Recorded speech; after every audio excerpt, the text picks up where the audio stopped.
Hindi ang kamay ang gumagalaw, ha? Galawin nyo yung hips. Hips pa.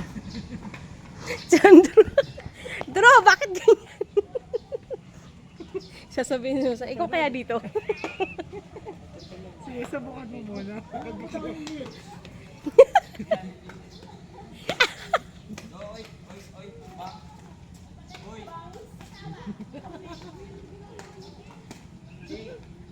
Pero makita mo naman ang difference kung ano, kung public to ano.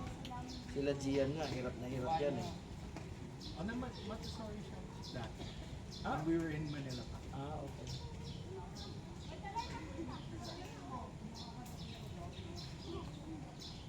So bago lang kayo dito sa sa Pampanga. Okay, yung si Kuya Shan.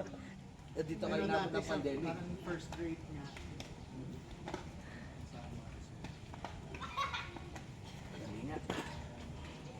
Yung hips ang galawin, hindi yung braso.